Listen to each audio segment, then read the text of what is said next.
A gente continua falando então um pouquinho sobre essa questão Brasil-Israel aqui no estúdio com o professor Wagner.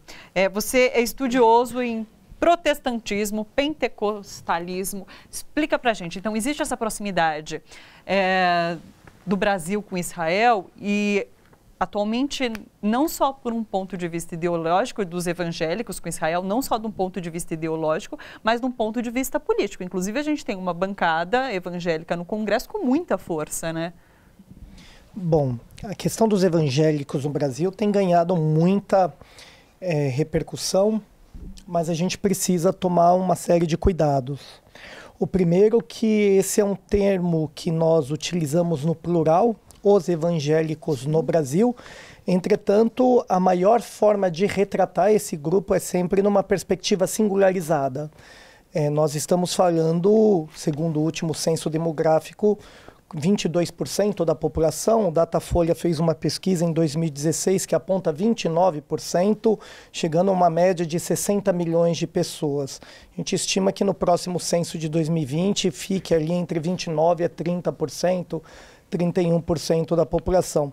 Então, é muita gente para estar no mesmo balaio de gato. Desse perfil muito plural, muito multifacetado. Existem grupos que são muito mais orgânicos, politicamente mais engajados e que têm essa entrada no cenário político, na vida pública com mais efervescência. Então aqui é um grupo dos evangélicos e esse grupo dos evangélicos não representa a totalidade dos 60 milhões de evangélicos. Isso é um ponto necessário a ser ponderado. Eu digo isso porque essa é uma forma de tomar cuidado para que não tenhamos um cenário contrário, de que os evangélicos foram os promotores da eleição do Bolsonaro, entre outros fatores, né? Uma ameaça à democracia, como algumas pessoas vira e mexe costuma dizer, e com essas pautas que indicam a tomada de decisão do governo. Mas, por outro lado, esses grupos mais articulados, politicamente engajados, economicamente poderosos, têm muita entrada e não só por interface da bancada da Frente Parlamentar Evangélica. Mas pensando no aspecto, somando um aspecto político e econômico e o lobby que o Bolsonaro fez com estes grupos para procurar se esparramar nos mais diversos, né, cenários dos perfis evangélicos e angariou bastante votos, foi dar uma contrapartida para este grupo, sobretudo numa pauta moralizante, numa pauta que está bastante demarcada. A questão de Israel é uma. Quando a gente pensa nos evangélicos, eu estou traduzindo isso particularmente no cenário dos pentecostais, que é a maioria da expressão dos evangélicos, existem, entre outras coisas, alguns elementos em comum que norteia o universo da fé evangélica. Uma é esse apelo ao povo escolhido de Israel e a ressignificação de símbolos judaizantes. Então, faz muito sentido você, para o Bolsonaro, responder essa demanda, porque Israel é muito simbólico para esse grupo. Mas, em contrapartida, você tem problemas econômicos, sobretudo como você havia pontuado. Mas nessa situação que a gente falava, então, o próprio Reginaldo disse que foi um passo atrás.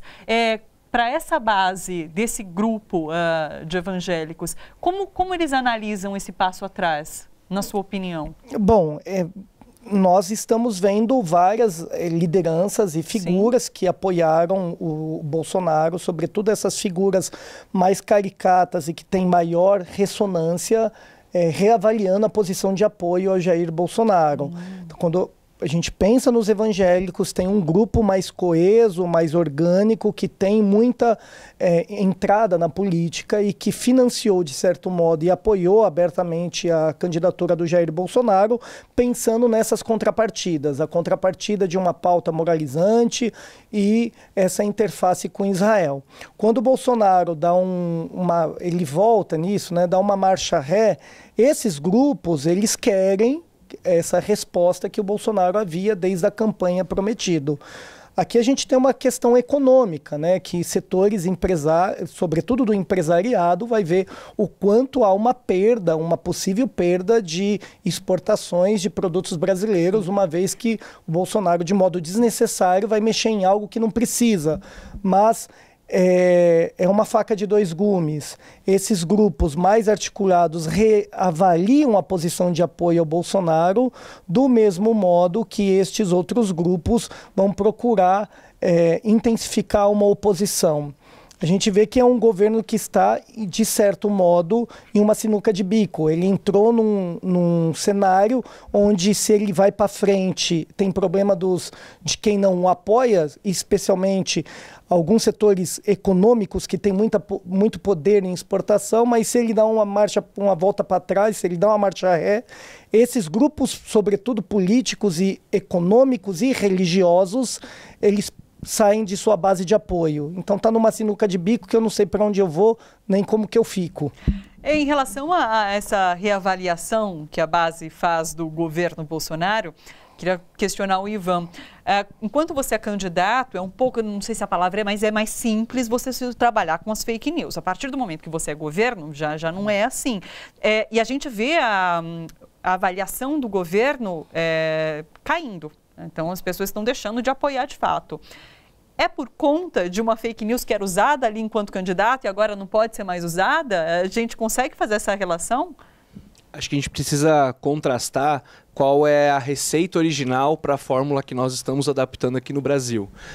De modo geral, o governo federal tem empregado uma cartilha que não é original, ela já foi testada em outras circunstâncias durante o Brexit, que já tinha sido mencionado pelo Miro anteriormente, pela eleição do governo Trump, já tinha sido adaptada de certa forma nas Filipinas. Então, outros governos ou propostas parlamentares de ideologia relativamente próxima já tinham adotado essa estratégia de vou fazer uma guerrilha em cima das redes sociais, vou ser muito rápido, vou construir mensagens que mais confundem do que explicam, criam divisões, é uma mensagem tão múltipla que todo mundo pode encontrar um pedacinho de identificação possível. Eu falo de tantas questões, de tantos temas, de forma tão polarizante, que você sempre pode escolher alguma coisa com a qual você se alinha comigo e você vem comigo nessa eleição. Por que essa adaptação não funciona tão bem no modelo brasileiro? Porque nos Estados Unidos, a eleição do Trump foi feita num momento de grande crescimento econômico e de prosperidade. Então, o bolo estava crescendo, era mais fácil você conseguir tentar dividir as mesmas migalhas entre as pessoas durante esse crescimento.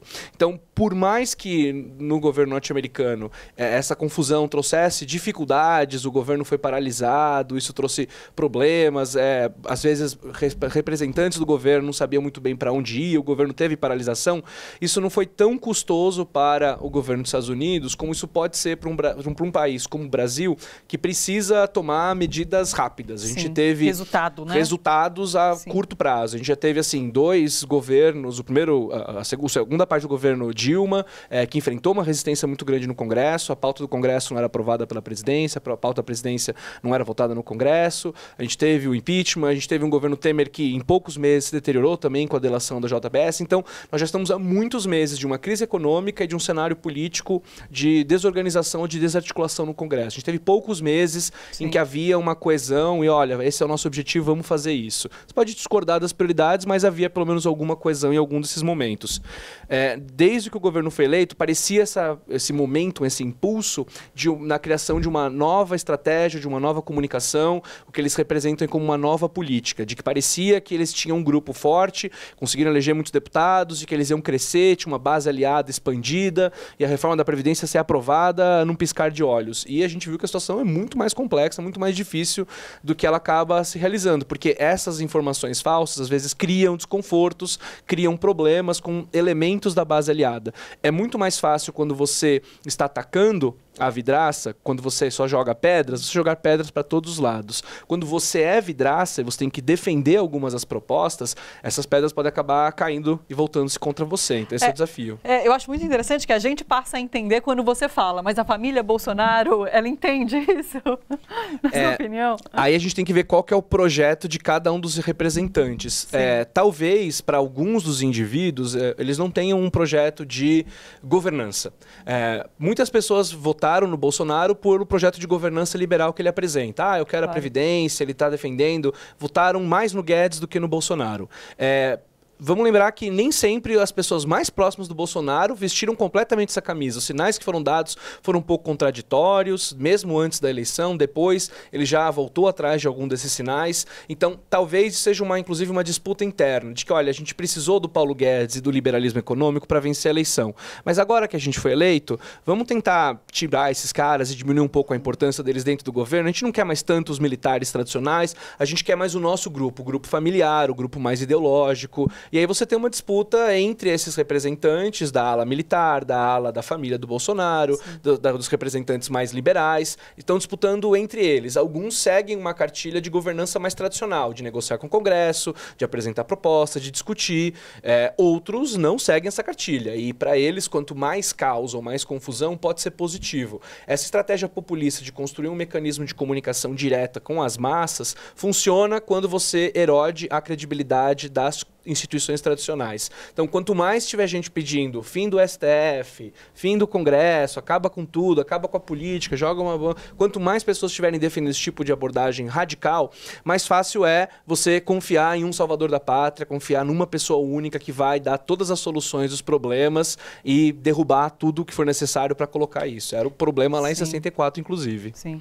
Nesse sentido, acho que a palavra do momento é muito disputa, né? Então, disputa dos poderes. A gente falava sobre a disputa de versões, né, de interpretações. E eu queria que o Wagner falasse, que ficou faltando lá no primeiro bloco, sobre essa questão nas escolas. Como essa disputa vai impactar no ensino dos nossos jovens? Como tem impactado, por exemplo? Bom, a escola é uma expressão micro da própria realidade. Nas escolas nós percebemos um cenário muito polarizado. Eu creio que a proposta da escola sem partido, no ponto de vista legal, isso já está dado, não tem sustentabilidade constitucional. Entretanto, a ideia ou a prática da censura já é uma realidade. Embora não seja aprovado, esse tipo de cuidado, de demonização de professores, desse imaginário de que professores são alguns sujeitos responsáveis por alienar os alunos, apresentar uma pauta de gênero, pautas conservadoras, que são responsáveis pela destruição da família, e isso já está dado, mesmo sem a aprovação do documento em si. Isso é um ponto. Outro ponto é a questão propriamente legal, ou então de um projeto de educação. Nós temos um documento que procura nortear as práticas pedagógicas, chamado Base Nacional Comum Curricular, foi aprovado recentemente, e que algumas questões estruturais, para nós pensarmos um projeto de sociedade, sobretudo no tocante a classe, raça e gênero, não são debatidas no documento.